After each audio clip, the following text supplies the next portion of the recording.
High, AC circuit analysis কোর্সের এই ভিডিওতে আমরা transient analysis related problem solve করব। তো আগের ভিডিওতে আমরা ট্রানজিয়েন্ট অ্যানালাইসিস সম্পর্কে বেসিক থিওরি আলোচনা করেছিলাম এবং সেখানে আমরা এই ট্রানজিয়েন্ট অ্যানালাইসিসের ইকুয়েশনগুলো কিভাবে অ্যাপ্লাই করতে হয় এবং ইকুয়েশনগুলো কি কি সেই সম্পর্কে আমরা দেখেছিলাম। তো সেই ভিডিওটিতে আমরা কিছু শর্টকাট টেকনিক দেখেছিলাম, সেগুলো জানা থাকলে আমরা এই রিলেটেড প্রবলেমগুলো ইজিলি সলভ করতে পারবো। আগের ভিডিওটির লিঙ্ক আমার চ্যানেলের প্লেলিস্টে রয়েছে অথবা ভিডিও নিচে ডিসক্রিপশনে ফুল প্লেলিস্ট লিঙ্কটি দেওয়া থাকবে। এখানে আমরা যে প্রবলেমটি সলভ করবো সেটা বেসিক এবং খুবই ইম্পর্টেন্ট একটি প্রবলেম। তো প্রবলেমটি এসেছিল পিজিসিবি অর্থাৎ power grid company of Bangladesh job exam 2015-তে, এবং একই সাথে প্রবলেমটি এসেছিল বিসিএমসিএল অর্থাৎ Barapukuria coal mining company limited job exam 2020-এ, এবং এই প্রবলেমটি এসেছিল বুয়েট এমএসসি অ্যাডমিশন টেস্ট 2013-তে, এবং একই সাথে প্রবলেমটি এসেছিল ইআরএল জব এক্সাম 2017-তে, এবং এই সিমিলার প্রবলেমটি আলেকজান্ডার এবং সাদিক বইয়ের এক্সাম্পল নাম্বার 7.2-তে রয়েছে।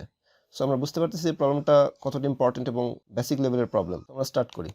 তো এখানে প্রবলেমে কি বলা আছে, the switch in the following circuit has been closed for a long time. That means এটা কি ছিল, প্রাথমিক অবস্থায় এটা ক্লোজ ছিল ফর এ লং টাইম, এটা কি ছিল, এরকম ক্লোজ ছিল, দ্যাট মিনস শর্ট সার্কিট ছিল, এবং এটা ওপেন করা হয়েছে কি it is open at T is equal two 0।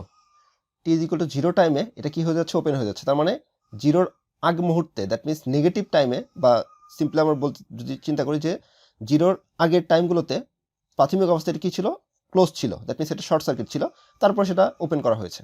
Find ভিটি। ভিটি অর্থাৎ কি, এই যে ক্যাপাসিটর অ্যাক্রসে ভোল্টেজ, এটা আমাদের বের করতে হবে। এই যে ক্যাপাসিটর অ্যাক্রসে একটা ভোল্টেজ ভিটি, এটা আমাদের বের করতে হবে for T greater than equal 0। That means 0 সময় ওপেন, তার মানে কি ওপেন অবস্থাতেই আমাদের এই ক্যাপাসিটর অ্যাক্রসে ভোল্টেজটা বের করতে হবে। হয় 0তেই ওপেন, এবং 0 থেকে আমরা যত সামনের দিকে টাইম অগ্রসর হবো সেটা ওপেনই থাকবে, এটাই বোঝাচ্ছে। সো এটাই আমাদের বের করতে হবে, এই ভিটি। এখন আমরা আগের ভিডিওতে একটা দেখেছিলাম সোর্স সার্কিট এবং সোর্স ফ্রি সার্কিট। সোর্স সার্কিটের জন্য একরকম ইকুয়েশন এসেছিল ক্যাপাসিটর অ্যাক্রসে ভোল্টেজ, এবং সোর্স ফ্রি সার্কিটের জন্য একরকম ইকুয়েশন এসেছিল ক্যাপাসিটর অ্যাক্রসে ভোল্টেজের ক্ষেত্রে। এখন এখানে কি আমাদের সোর্স সার্কিট না সোর্স ফ্রি সার্কিট? আমরা দেখতে পাচ্ছি টি ইজ ইকুয়াল টু 0তে এটা ওপেন হয়ে যাচ্ছে, দ্যাট মিনস এটা ওপেন সার্কিট হিসেবে কাজ করবে।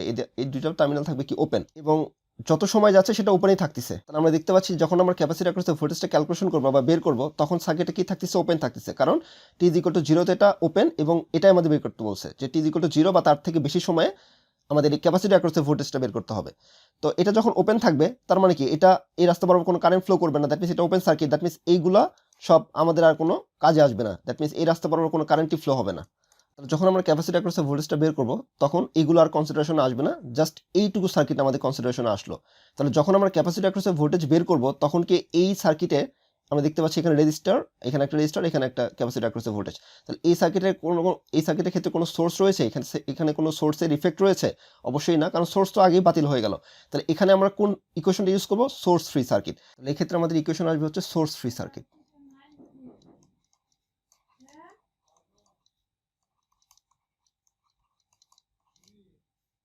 তো সোর্স ফ্রি সার্কিটের জন্য আমাদের ইকুয়েশন কি ছিল, ইকুয়েশন ছিল হচ্ছে V T is equal to V0 e to the power minus t by tau, এবং ইকুয়েশনটা সম্পর্কে আমরা বিস্তারিত দেখেছিলাম কীভাবে সোর্স ফ্রি সার্কিট হয়। আর এখানে আমাদের টাউটা কি ছিল, তা হচ্ছে time constant, tau is equal two আমাদের আর ইকুইভ্যালেন্ট ইন্টু সি ছিল, এবং আর ইকুইভ্যালেন্টটা হচ্ছে থেভেনিন ইকুইভ্যালেন্ট রেজিস্ট্যান্স, এটা আমরা বিস্তারিত আগের ভিডিওতে দেখেছিলাম। তা আমাদের কাজ হচ্ছে আমাদের এই ভিটিটা বের করতে বলছে। তাহলে ভিটি বের করতে গেলে আমাদের কি লাগবে, V0 লাগবে, আর e to the power minus t by tau, আর টি তো হচ্ছে আমাদের টাইম, এটা আমাদের দেওয়া থাকলে ইউজ করবো, না দেওয়া থাকলে এইভাবে আমরা এই ইকুয়েশনটি সর্বশেষে রাখবো, এবং টাউটা হচ্ছে আর ইকুইভ্যালেন্ট ইন্টু সি। যেহেতু ক্যাপাসিটর ভোল্টেজ দেওয়া রয়েছে, তাহলে এই সার্কিটের ইকুইভ্যালেন্ট রেজিস্ট্যান্স বের করে আমরা এখানে জাস্ট বসাই দিলে টাউটা পেয়ে যাবো, বাস আমাদের অঙ্কটা শেষ। তাহলে আমাদের ফার্স্ট টার্গেট হচ্ছে আমরা V0 বের করবো। এখন V0 বের করার জন্য আমরা আগের ভিডিওতে একটি শর্টকাট দেখেছিলাম, শর্টকাটটি ছিল এরকম যে আমরা ভি ইনফিনিটি কখন বের করবো, টি গ্রেটার দ্যান 0তে, কারণ ভি ইনফিনিটি মানে কি স্টেডি স্টেট কন্ডিশনে ছিল, অর্থাৎ অনেক সময় পরে স্টেডি স্টেটে যখন সার্কিটে চলে যাবে, তার মানে কি গ্রেটার দ্যান 0তে আমাদের এটা ক্যালকুলেশন করতে হবে, এটা তো সিম্পল। আর টি লেস দ্যান 0তে আমরা V0টা ক্যালকুলেশন করবো, এটা আমরা আগে ভিডিওতে দেখেছিলাম শর্টকাট টেকনিক। এটা যদি জানা থাকে তাহলে আমরা প্রবলেমগুলো ইজিলি সলভ করতে পারবো। আর টাউটা হচ্ছে টি গ্রেটার দ্যান 0, অর্থাৎ আর ইকুইভ্যালেন্ট কখন বের করবো, যখন টি গ্রেটার দ্যান 0তে। তাহলে V0 আমরা কখন ক্যালকুলেশন করবো, টি লেস দ্যান 0তে আমরা V0 ক্যালকুলেশন করবো। এই যে আমাদের V0টা রয়েছে, এটা আমরা কখন ক্যালকুলেশন করবো, টি লেস দ্যান 0তে। এখন লেস দেন 0 মানে কি, যখন টির আগ মুহূর্তে, টি ইজ ইকুয়াল টু 0 সেকেন্ডের আগ মুহূর্তে। এখন টি ইজ ইকুয়াল টু 0 সেকেন্ডের আগ মুহূর্তে সার্কিটে কি ছিল, ক্লোজ ছিল। টি ইজ ইকুয়াল টু 0তে এটা ওপেন করে দিলাম, তাহলে টি লেস দেন 0তে সার্কিটটা এরকম ক্লোজ থাকবে। তাহলে ফার্স্টে আমরা V0 ক্যালকুলেশন করব টি লেস দেন 0তে। তাহলে আমাদের V0টা ক্যালকুলেশন করব, অর্থাৎ এই জায়গায় ক্যাপাসিটর অ্যাক্রসে ভোল্টেজ, আর আমরা জানি কি ক্যাপাসিটর ডিসিতে কি সার্কিট হিসেবে কাজ করে, ওপেন সার্কিট হিসেবে কাজ করে, সেই জন্য তো আমরা ক্যাপাসিটর অ্যাক্রসে ভোল্টেজ ক্যালকুলেশন করতেছি। এটা আমরা আগে ভিডিওতে দেখেছিলাম। তাহলে এই যে আমাদের ক্যাপাসিটর অ্যাক্রসে এখানে একটা ভোল্টেজ পাবো, সেটাকে আমরা বললাম হচ্ছে V0। এটা আমরা ক্যালকুলেশন করবো ক্যাপাসিটর অ্যাক্রসে। ক্যাপাসিটরটা ওপেন করে দিয়ে এর অ্যাক্রসে ভোল্টেজ ক্যালকুলেশন করবো। সার্কিটটা কীরকম আসবে? সার্কিট আসবে হচ্ছে এরকম। এবং এই সার্কিটটা যেহেতু ক্লোজ t0-তে, এটা t0 সেকেন্ডের আগে অর্থাৎ t<0 এটা ক্লোজ থাকবে, তখন সার্কিটটা আসবে হচ্ছে এরকম, সিম্পল। এখন আমরা এই যে ক্যাপাসিটর অ্যাক্রসে যখন এইখানে একটা ভোল্টেজ আমরা ক্যালকুলেশন করবো এবং টার্মিনাল দুটো কী রয়েছে, যেটা ওপেন রয়েছে, ওপেন থাকা অবস্থায় থাকলেই তো আমরা ক্যাপাসিটর অ্যাক্রসে ভোল্টেজটা ক্যালকুলেশন করতেছি। তাহলে ফার্স্ট অ্যাক্রসে ক্যাপাসিটরটা তুলে দিয়ে এখানে টার্মিনাল দুটো ওপেন করে দিলাম এবং তার অ্যাক্রসে ভোল্টেজ ক্যালকুলেশন করবো। এটা হচ্ছে t<0-তে V0 যখন আমরা ক্যালকুলেশন করবো। কারণ আমরা দেখেছিলাম ডিসিতে ক্যাপাসিটর কি সার্কিট হিসেবে কাজ করে, ওপেন সার্কিট হিসেবে কাজ করে। কারণ আমরা দেখেছিলাম এই মাঝখানে আমরা শর্টকাট টেকনিক দেখেছিলাম যে এখানে ফাঁকা রয়েছে, তার মানে এদিক দিয়ে কোনো কারেন্ট ফ্লো করবে না, তার মানে কি এটা ওপেন সার্কিট হিসেবে কাজ করবে ডিসিতে। আচ্ছা, তাহলে যেহেতু এটা ওপেন, এই যে আমার একটা ভোল্টেজ সোর্স, এই দিক বরাবর কারেন্ট ফ্লো হচ্ছে, এদিক বরাবর কারেন্ট আসতেছে, এদিক বরাবর কোনো কারেন্ট যাবে? অবশ্যই যাবে না। কারণ কি? এটা ওপেন সার্কিট। ওপেন সার্কিট হলে এই রাস্তা বরাবর কোনো কারেন্ট ফ্লো করবে না। তার মানে এই 1 ওহম থাকাও যা না থাকা একই কথা। যেহেতু কারেন্ট ফ্লো করবে না, তার অ্যাক্রসে কোনো ভোল্টেজ ড্রপও হবে না, তার মানে এর অ্যাক্রসে কোনো ভোল্টেজ আমরা পাবো না। তাহলে সিম্পলি এই VC0 কি আসবে? এই যে 9 ওহম রেজিস্ট্যান্সের অ্যাক্রসে যেটা ভোল্টেজটা, সেটাই আমাদের এই VC0। তাহলে যদি আমরা 9 ওহম রেজিস্ট্যান্সের অ্যাক্রসে ভোল্টেজটা ক্যালকুলেশন করতে পারি, সেটাই হচ্ছে VC0। আচ্ছা, তাহলে এই ভোল্টেজটা ইজিলি আমরা দেখতে পাচ্ছি, এই ভোল্টেজটা এদিক দিয়ে কারেন্ট ফ্লো করবে, কারেন্ট ফ্লো করে এটা সিরিজ সার্কিট। সিরিজ সার্কিট হলে এটা হচ্ছে এখানে আমাদের ভোল্টেজ ডিভাইডেড রুল ইউজ করতে পারবো। তাহলে ভোল্টেজ ডিভাইডেড রুল ইউজ করলে আমরা VC0 পাবো। তাহলে ভোল্টেজ ডিভাইডেড রুল কি বলে? এখানে যে ওহমের রেজিস্ট্যান্সের অ্যাক্রসে, তাহলে যে ওহমের অ্যাক্রসে আমরা ভোল্টেজটা ক্যালকুলেশন করবো, সেই রেজিস্ট্যান্স ডিভাইডেড বাই টোটাল যে রেজিস্ট্যান্স 3 + 9 ইন্টু টোটাল যে ভোল্টেজ সেটা। তাহলে এখান থেকে আমরা VC0টা পাবো 15 ভোল্ট। তাহলে আমাদের VC0 ক্যালকুলেশন হয়ে গেল।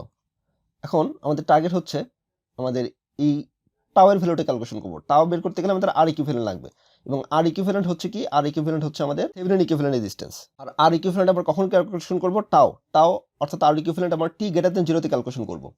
তাহলে আমরা এখন আর ইকুইভ্যালেন্টে ক্যালকুলেশন করি।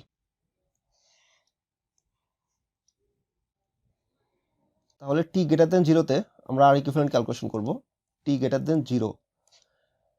এখন t>0-তে আমরা একটু খেয়াল করি, এখানে t>0-তে সার্কিটটা কি থাকবে? ওপেন থাকবে। t0 সময় যেহেতু ওপেন, তাহলে এর থেকে বেশি সময় এটা ওপেনই থাকবে, আর কোনো ক্লোজ করা হয়নি। তার মানে এই সার্কিট দুটো ওপেন রয়েছে।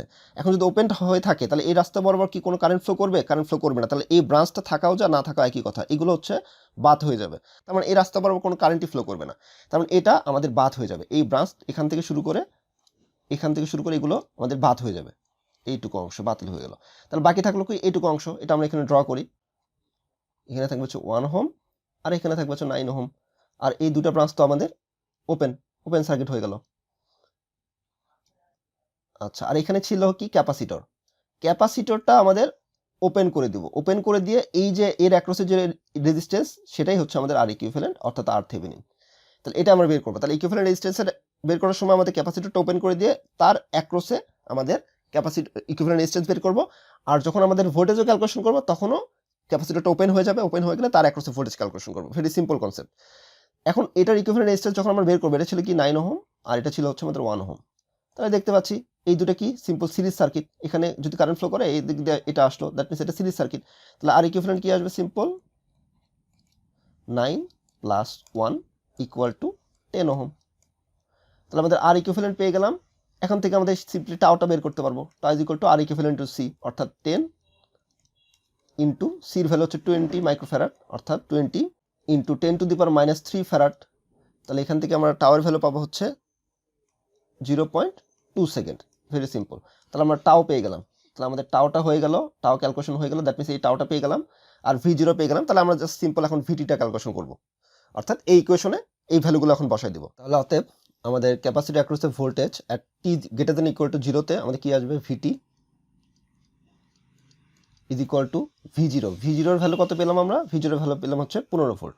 তাহলে এখানে 15 ইউজ করলাম, ইন্টু e⁻t/τ, আর e⁻, টাইম কি দেওয়া আছে? টাইমের ভ্যালু দেওয়া নেই, জাস্ট টাইম বলা হচ্ছে t>0। তখন যে কোনো টাইম হতে পারে, তাহলে আমরা টি রাখবো এখানে, ডিভাইডেড বাই 0.2 এত সেকেন্ড। তাহলে এটা যদি আমরা ক্যালকুলেশন করি, তাহলে এখান থেকে আমরা পাবো হচ্ছে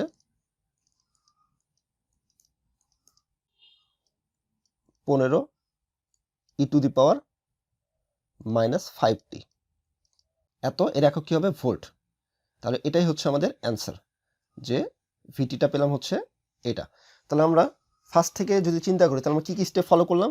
ফার্স্টে আমরা দেখবো যে এটা কি সোর্স ফ্রি সার্কিট হবে না সোর্স সার্কিট হবে, ফার্স্ট এটা আমরা চিহ্নিত করবো। তাহলে আমরা দেখলাম এটা একটা সোর্স ফ্রি সার্কিট। তাহলে সোর্স ফ্রি সার্কিটের ইকুয়েশনটা আমাদের মাথায় থাকবে অথবা লিখে নিব পাশে। সেখান থেকে আমরা দেখলাম ফার্স্ট আমরা ভি জিরো ক্যালকুলেশন করবো, আর e⁻t/τ বের করতে গেলে আর ইকুইভ্যালেন্ট * c লাগবে, তাহলে আর ইকুইভ্যালেন্টটা ক্যালকুলেশন করবো। নেক্সট স্টেপ হচ্ছে আমরা যে শর্টকাট টেকনিক দেখেছিলাম, এই যে এই শর্টকাট টেকনিকটা ইউজ করবো, এবং আমরা দেখতে পাবো যে শর্টকাট টেকনিকে ভি জিরোটা আমরা কখন ক্যালকুলেশন করবো? t<0। তাহলে আমরা দেখতে পেলাম যে t<0 সার্কিট এখানে ক্লোজ থাকলে আমাদের এখান থেকে এই ক্যাপাসিটরটা ওপেন হয়ে যায় ডিসি সার্কিটের ক্ষেত্রে। তাহলে ওপেন করে দিয়ে আমি এখান থেকে আমরা ভোল্টেজ ডিভাইডার রুল ইউজ করে সিম্পলি আমাদের এই VC0 ক্যালকুলেশন করে নিলাম। দেন পরবর্তীতে আমরা আর ইকুইভ্যালেন্ট লাগবে, আর ইকুইভ্যালেন্টের জন্য টাওটা অর্থাৎ t>0 তে আর ইকুইভ্যালেন্ট ক্যালকুলেশন করবো। এই শর্টকাট টেকনিক দেখেছিলাম, গ্রেটার দেন এভাবে মনে রাখবো আমরা। আর ইজিলি আমরা মনে রাখতে পারি যে ভি ইনফিনিটি অবশ্যই গ্রেটার দেন ইকুয়ালিটি ক্যালকুলেশন করতে হবে, কারণ ভি ইনফিনিটি হচ্ছে স্টেডি স্টেট, মানে অনেক সময় পরে ভোল্টেজটা ক্যালকুলেশন করবো। তাহলে এখান থেকে আমাদের আর ইকুইভ্যালেন্ট বের করার জন্য ক্যাপাসিটরটা এখানে ওপেন থাকলো, ক্যাপাসিটর যেহেতু অ্যাক্রসে আর ইকুইভ্যালেন্ট বের করবো, আর গ্রেটার দেন 0 তে এটা ওপেন হয়ে গেল, তার মানে দুটো সিরিজে থাকলো। তাহলে এখান থেকে রেজিস্ট্যান্সের ভ্যালু ক্যালকুলেশন করে নিলাম, আর টাওয়ার সূত্র ইউজ করে টাওয়ার ভ্যালুটা পেয়ে গেলাম। সেখান থেকে সরাসরি সূত্রে আমরা এই ভোল্টেজের সূত্রে বসাই দিলাম, দিয়ে আমরা এই ইকুয়েশনটা পেলাম। এখন যদি কোশ্চেনে বলা থাকতো যে t = এত সেকেন্ড পরে ভোল্টেজের ভ্যালু কত হবে, তাহলে জাস্ট এখানে টির ভ্যালুটা বসাই দিব। এই যে ERL জব এক্সামে এখানে টির একটা ভ্যালু দেওয়া রয়েছে, সেই টির ভ্যালু বসাই দিলে পুরো ইকুয়েশনটা ক্যালকুলেটরে বসাই দিলে আমরা একটা ভ্যালু পাবো। এইভাবেই আমরা সিম্পলি প্রবলেমটা সলভ করব। আর যদি সোর্স সার্কিট থাকতো তাহলে সেক্ষেত্রে ইকুয়েশনটা চেঞ্জ হয়ে যেত, এটা আমাদের মাথায় রাখতে হবে। এবং সোর্স সার্কিটের জন্য কীভাবে প্রবলেম সলভ করতে হয় সেটা আমরা নেক্সট ভিডিওতে দেখবো।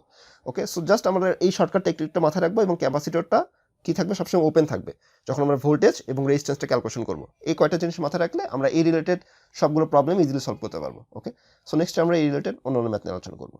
Thank you.